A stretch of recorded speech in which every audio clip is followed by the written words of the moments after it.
Hello, thank you so much for joining me today. I feel like it's been a little while actually since my last video. I think the last one I did around about the 20-something of October, and it's currently, while I'm filming, it's Monday morning, the 9th of November.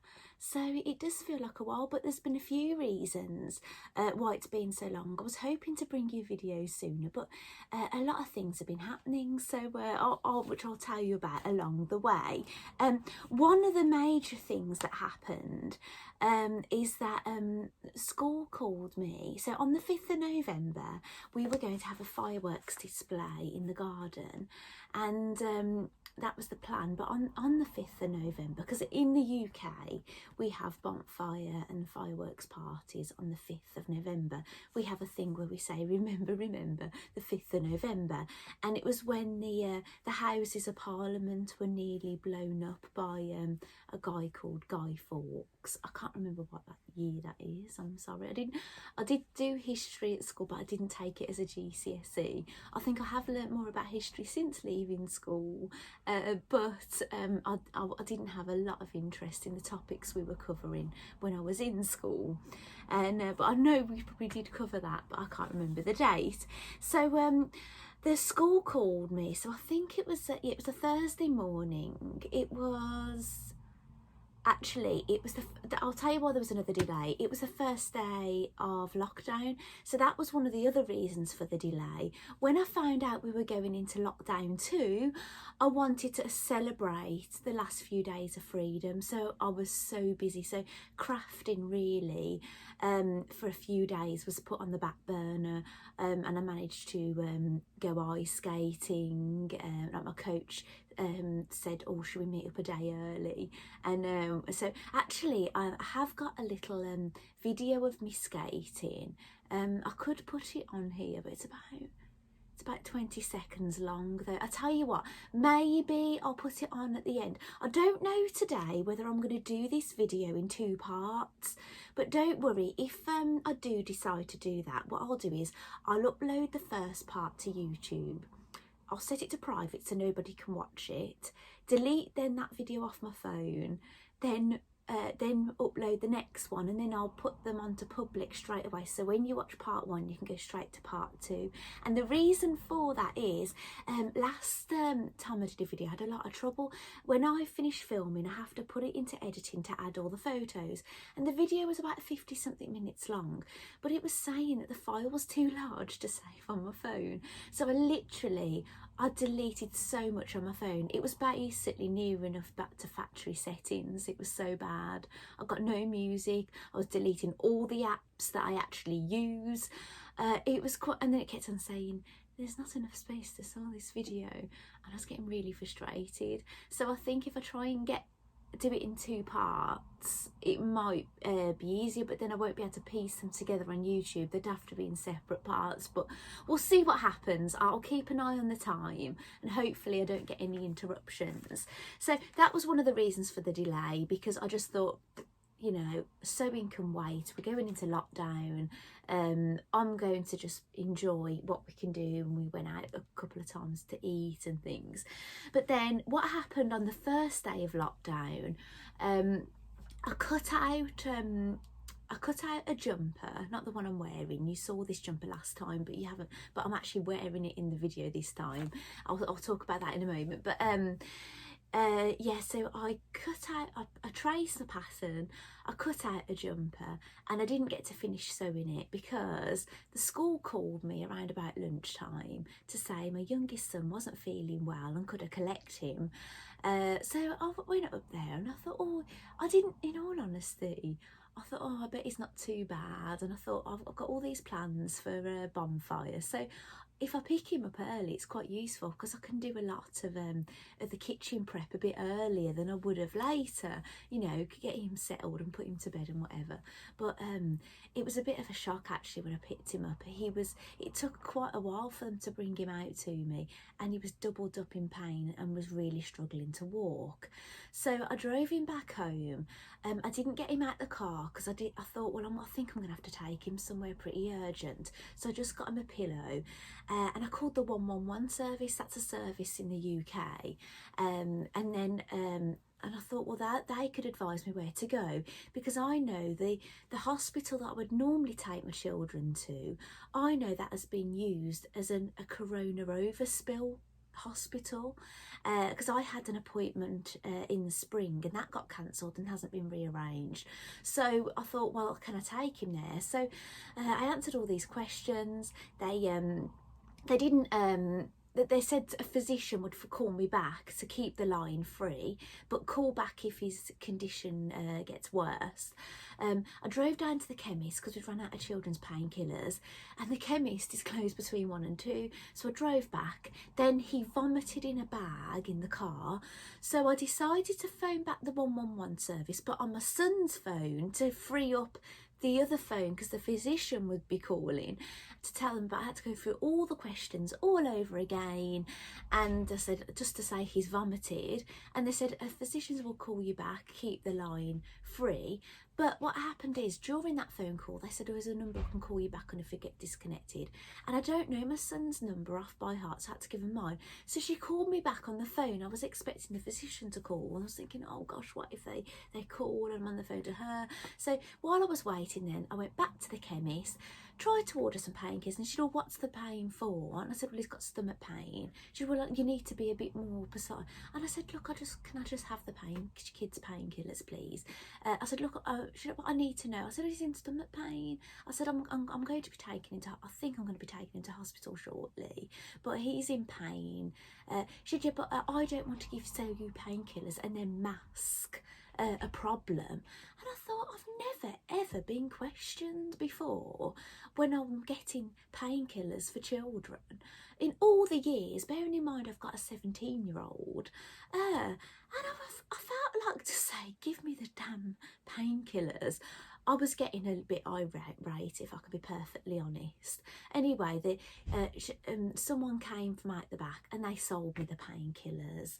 I don't know what I would have done if they hadn't have sold them. I don't know what anger level I'd got to, but I'd got to a pretty bad anger level, I think. And anyway, I went back to the car, gave him the painkillers, drove back, and then I phoned my husband and I said, look, I think we need to take him to hospital. Are you nearly finished? He said, yeah, I'll be back in a few minutes. So he came back and we took him up to the hospital. Only I could go in there with him because it's like one adult. And in fact, they got him seen pretty quickly, and they actually got him on morphine because he was in so much pain.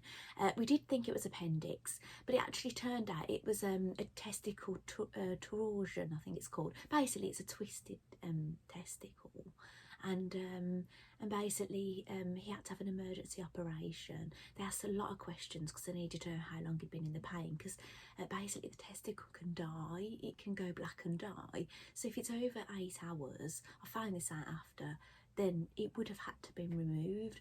But basically they got him down to theatre, they untwisted it, they managed to save it. It was still viable, luckily, and basically now they've fixed them both in place. So they've done it to the other one as well, so they won't move now. So that could never happen to him again. And apparently this can happen to some people, that their testicles can move a bit more freely than others and can become twisted, and actually it can be an hereditary thing. So but anyway, so that was on Thursday. Today is Monday, so actually I've got all my children at home.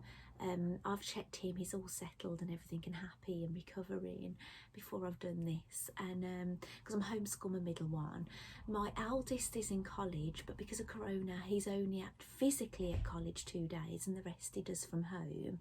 So I've actually got all 3 at home today. So but my husband is actually doing some plastering at my parents' house. So I don't know if I'll get disturbed, I'm not sure, but if I do, hopefully you'll understand. Another delay to this video was I had a little bit of a room change. I've got all these Kallax things, and I've got a Kallax which I kept right in that corner, but I've actually moved now the Kallax round into the bay window. You can't see it from the outside because I've got wooden Venetian blinds that I keep closed most of the time, or just open a little bit, so it would look pretty and sightly if I was to open them out, because you'd see the back of 2 calacs in the bay window.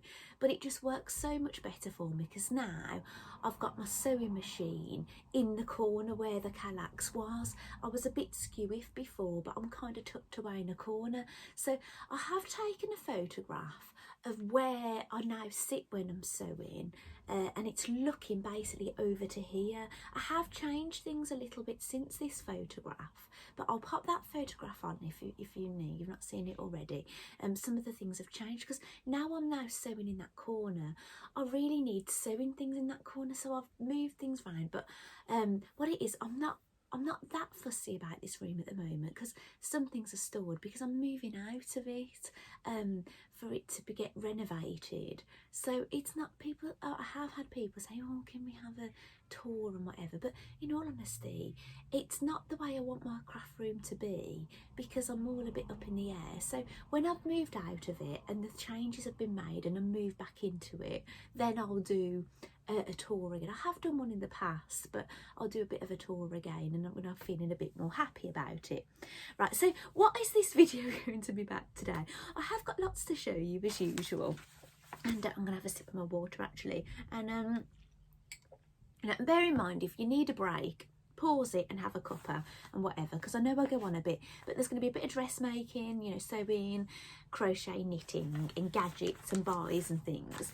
So what I'm wearing, you saw this last time, but I wasn't wearing it. I just showed you the photographs, and this is the Linden Sweatshirt by the Grain Line Studio, and I just made it basically as it is with no alterations. I did tell you the size that I made. I think I made the size, I think it's UK sizes, and I think I made the size 2.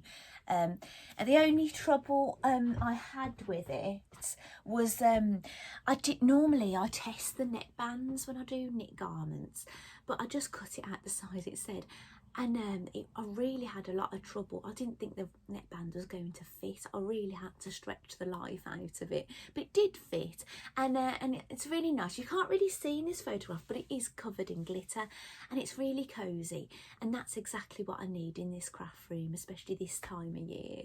It can be quite cold in the summer as well, actually. So what it is, I like shorter jumpers, but the reason I thought, well, I'll just make it as it is and I won't make any adjustments, and I'll just show you now, is I've got some low-waisted jeans.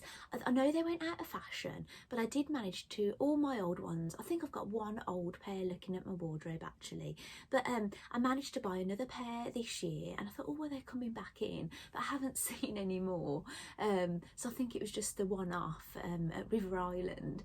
But when I tried them on, none of my clothes match, because everything has gone a bit higher.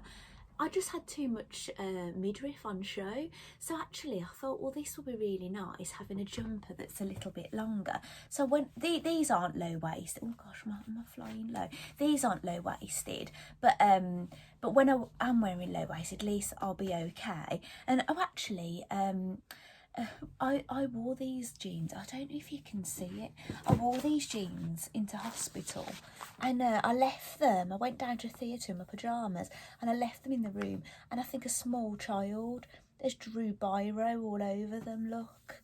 Which is unfortunate. So they're kind of scrap now, so I suppose I'd have to wear long jumpers in these now. I suppose I could wear them for a photograph, to photograph something in, but not from the back, because it's going to look a mess. So yeah, so that's what happened while I was in hospital with my son. So I've crossed that out. Right, I've told you about that.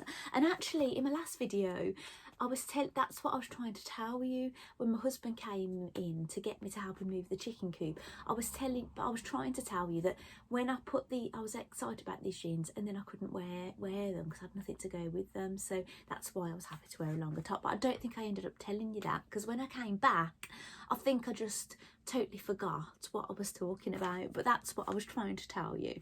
Right, now I've had a look back at what I've made in the order since I last did a video, and I was in Halloween mode, wasn't I? And obviously Halloween is over now, but I managed to complete the last two of the Creepy Crew, and you know how excited I've got over this. They're little knitted things, and I'd made 6 of them up to date, and I showed you those, but I've gone on to make the ghost and the bat because I was waiting for the white yarn. So here is my bat.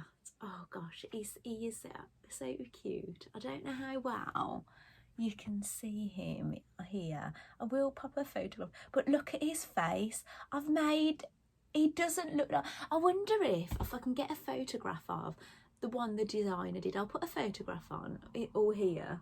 Either way, I don't know which way I'm going to do it.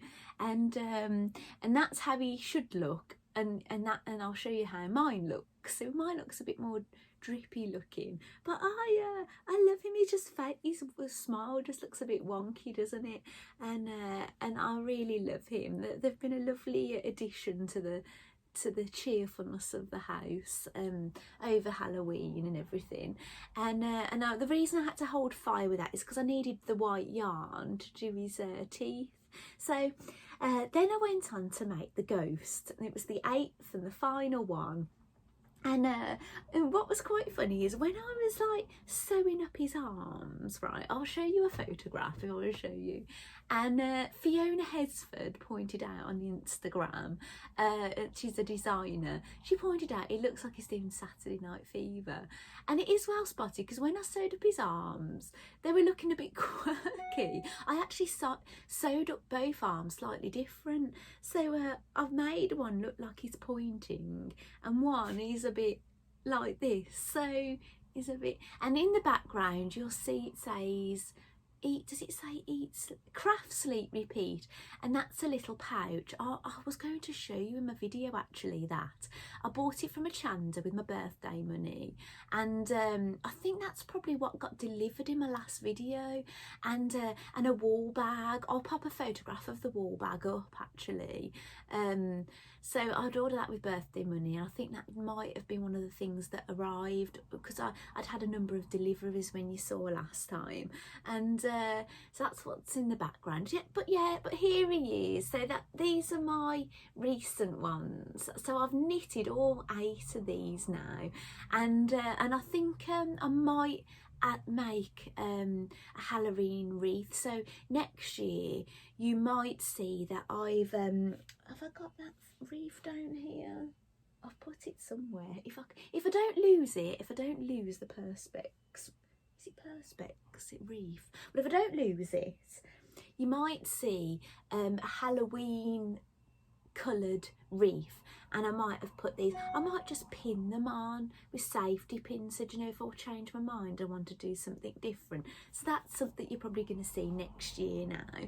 So that was that. And then I didn't end up making any more pumpkins that I spoke to you about, the Mandy Shaw pumpkins, because I could have made a medium size and the small ones to match the big one, but I didn't get to the fabric shop, and I didn't have anything I thought was to my taste to make more pumpkins. So, and then obviously we were getting to the end of Halloween, wasn't we? So so then I showed you my autumn wreath, my crochet autumn wreath last time. I may put a photograph in there, but I have gone on to make some more things for it. Now, I can't remember the designer's. The designer's called Donna. She's called Donna, but I think she's the crochet craft company, I think. Please don't quote me on that, but if you want to know, I mentioned them in my video last time. So she'd done an autumn wreath, and I bought the kit, but I didn't want to make her wreath because I'd already made one, but I liked her critters on it. So I went on to make a crochet squirrel, and I added that. So I'll add a photograph of the squirrel that I've made on up either side. Where do I normally put my photographs? Is it here? So well, they'll pop up anywhere, they're going to be somewhere. So I've put so yeah, I made the squirrel. Now I did notice there was there was an error in the pattern, and I have Facebooked messaged the designer, and she was really grateful, and she was absolutely gutted that there was a mistake on the squirrel, and she said she'd had it pattern tested as well, so she was but she was very grateful, so I'm really glad, because I don't really like telling people about the mistakes, but you know, they might not know, and I'm glad she was grateful. And then I did mention that I had trouble finding the layout of the pattern pieces because they was all loose, so I've numbered them all, and I've put little notes on where you go next, and I've took photographs of all of that, and I sent it to her, and I said that, you know, I had a bit of trouble, and she was grateful again. That I was really thankful, actually. She didn't take it bad, because I don't want people to think I'm criticising, but you know, I try to be as nice about it as I can. I'm not like, oh, look what you've done. I just kind of said, this, I found this helpful, and might help other people, kind of thing. So then I wanted to make the owl, so I made the branch exactly as the designer, using her yarn, her pattern. But when it got to the owl, the designer's owl was like very purple looking, so I haven't taken a photo of this yet, but I will take one and I'll put it on. So this is what the designer's owl looked like. It's really cute, isn't it? But I decided that it wasn't really going to be in keeping with mine. It looked too more cartoony. I wanted mine to look a bit more realistic colours, kind of thing. So I used the pattern to basically get the shape, but I basically went freestyle with a lot of the external things on it. So I'll show you what I did. Whether those photographs are on at the same time so you see the difference, I don't know, but I'll show you what. And I did use her yarn out of the pack, but obviously I used totally different colours, and I just felt that was a bit more in keeping with the colour scheme of mine. I didn't think that purpley colour was really going to go.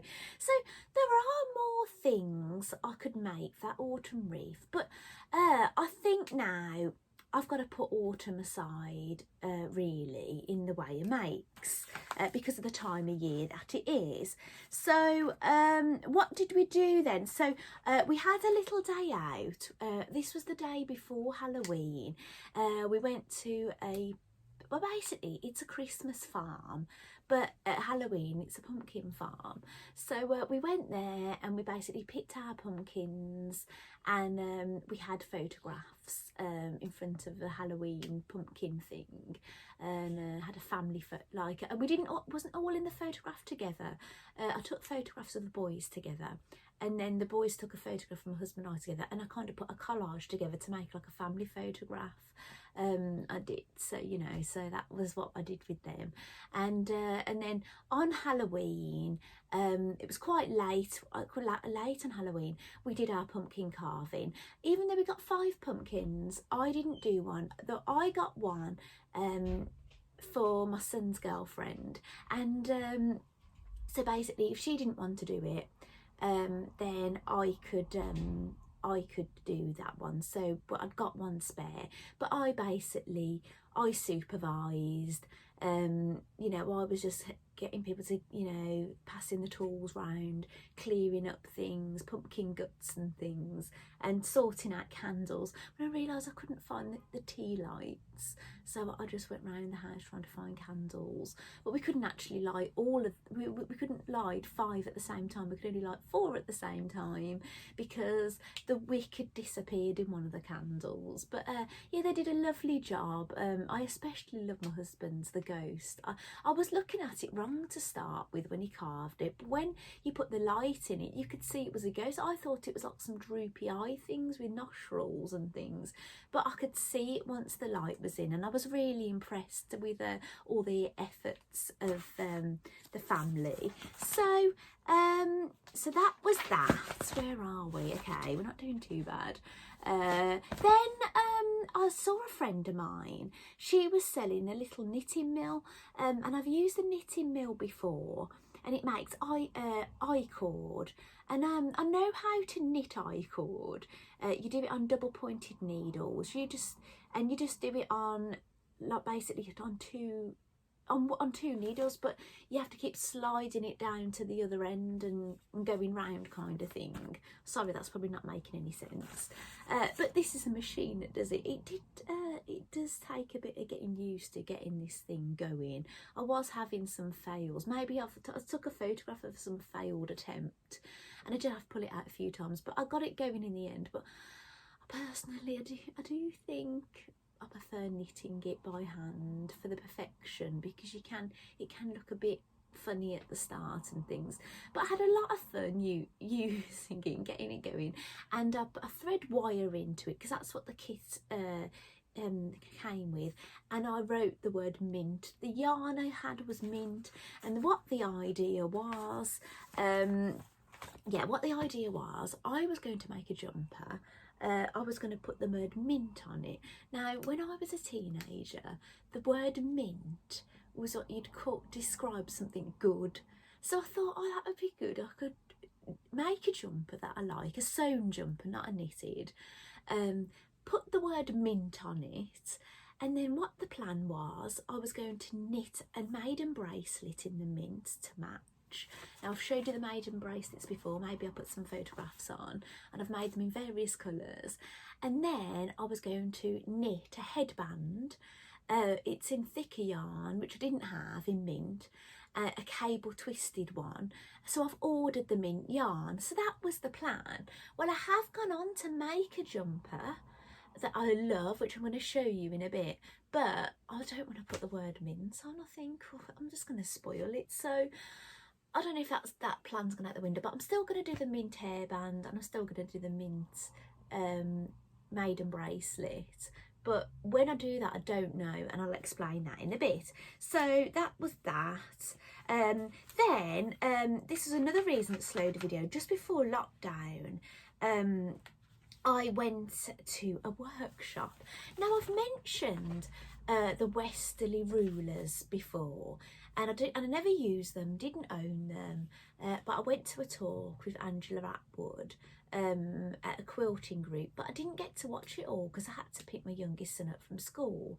But I did own other ruler systems. I'd got the Alice Stitchy Fingers and some of the Pars rulers, but I went to this ruler workshop. Now, the reason I went to it is because I've seen some of Angela's photographs, and they're quite advanced shapes and things. So I wanted to do more than what I'd done. Now, it is a good workshop, especially if you've never done it before, and I recommended it, and it was loads of fun to be with like-minded people. But I've since found out that was her beginner class, but she also does a 2-day thing, 2 full days, which is basically more advanced. But I think that's what I needed. I think I was ready. The one that we finished with, the project, is probably where I could have done with starting, but I would probably never give up 2 days to go on a workshop, because I've got a family that needs me, and I'm not going crafting away from the home for 2 days. I'm leaving my family and leaving my husband to it, in all honesty. So that one little workshop was enough for me. Even that was a long time, really, to be leaving my family. But anyway, but I'll show you what I did. Now, to start, I'll show you what I did purchase. You didn't have to purchase it, but I did purchase it. And you got this pack, and you get the ruler foot in it. So you might not know what I'm going on about, but I'll show you. You get a little ruler foot in it. You get a ruler. You can't see that really on the photo because it's clear. I wonder if I can get it out. Angela gave me a leaflet as well. And you get some foam to stop it slipping. I'll get this out. And that was the ruler. So basically, everything you're going to see that I show you, I've used this ruler as a guide. And it's quite impressive, really, what you can do. Now, I have got a straight ruler. I don't think I've got a ruler with that kind of curve on it. On that curve there, look. I don't know, I'd have to look through my rulers, my Pa's rulers and things, and my Ali. I not only have one Ali Stitches fingers ruler. So the first thing we did, right now, I don't know how Angela felt, but she told us to have a play with the straight ruler. Now, I've used rulers before, so I started off with using my own thread. That's will make sense why you can hardly see it, my own thread. Then I switched over to using the glide thread that they were using in the class. So it's two-tone. So that's what I did. Now you can see where I started off with my own thread, and then as it gets whiter in the middle. Now I know how to do this. I did this with no instruction. This is what we had to doodle. Now Angela came over and she looked at it, and I told her, look, I've got rulers, I've done ruler work before. She said, well, we're actually going to be doing that during this class later on. So people were quite impressed actually when they saw this, because I think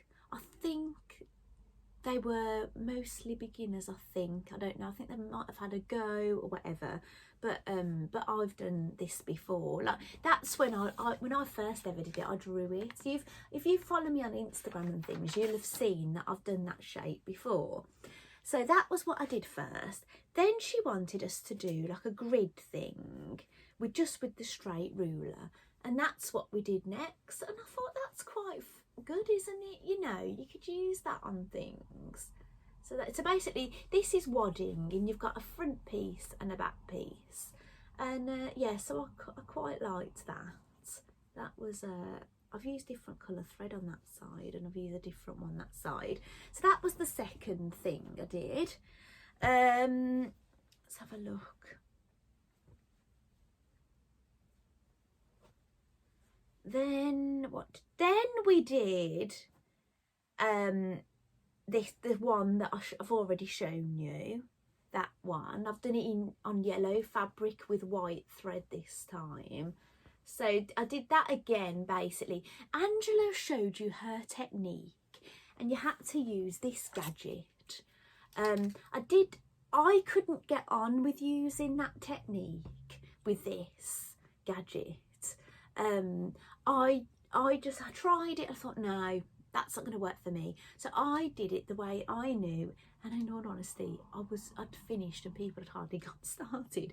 But what was really nice, because I was finishing quite quickly, I was getting to just sit and drink my coffee and enjoy myself, and you know, have a giggle and whatever. However, I did end up buying this because it did come in useful later on, right? So then what did we do? I think we had a lunch break then, and then we came back and we had to draw some diagonal lines on this. I haven't got rid of them. I've used I don't know if you can see that on camera, but I've used a water erasable pen to draw diagonal lines. And then we did this. We used the curve this time of the ruler, so hopefully you can see that. Now this would be really useful. These are all, what we did was 6-inch squares. So if you made a quilt that was all 6-inch squares, you could literally quilt each one with a different design, couldn't you? Which would be quite nice. Then there's one piece we had to make all these quilt sandwiches of, but there was one, it was an extra practice piece that we didn't end up using it. Then the final piece, basically we was running out of time by this point, so I didn't get to finish it, and I didn't even tie in my thread ends. Maybe, I was going to say I'll snip them off because it might ruin it, but this was the final piece. Hopefully you can see that. Basically I see that lattice kind of effect. I should have done that there as well, and then leave those plain in those bits, but that's as far as I got. But and that was basically using the curved side of the ruler. So so I was thirsty for more, really, because I've seen some of her other designs and they were getting fancier and fancier. But I'd have to, but do you know what? I think now, if I got a pencil and paper and played with my rulers, I could figure out some designs of my own, I think. And that's where this came in handy, because it's hard to explain, but you can kind of line it up, because it leaves it between the edge of the foot and the needle, there's a 1/4 inch gap. So sometimes you've got to like put this on so you can make sure you're going to end up at the point. It's quite hard to explain, and it's been a few days since I've done it now. It was just the Sunday, so a week ago yesterday since I've done that, so it's a distant memory now, isn't it? So where are we at? So this video now has got to 34 minutes. Oh, do you know what, I'll tell you where I did that. I did that course at Social Studio in Tamworth. It's only actually a 24-minute drive. I think it got 24 minutes there, and it said it was going to 26 minutes back from me. And Amanda's lovely. Amanda, whose shop it is, was on Sewing Quarter, if you remember, if you watch Sewing Quarter channel before it closed down. And so that's where I went to do it. So that was lovely. I've chatted with Amanda online before, because I've purchased things from her and things, and so we actually got to meet. And I have seen Angela before at a distance at a quilting shows, and I did go to the talk. She probably doesn't remember me because I was at the back and I left early. I was going to say, well, I've seen you before, but I didn't end up telling her actually. But so yeah, so that was that. So that will put an end to that. So what I'm going to do, I'm going to stop the video. I'm going to upload this, keep it private, and then there's going to be a part 2. So basically, when you finish watching this, go in the description box and I will leave a link for part 2, and it should be there straight away. So I'll be back in a minute. Bye.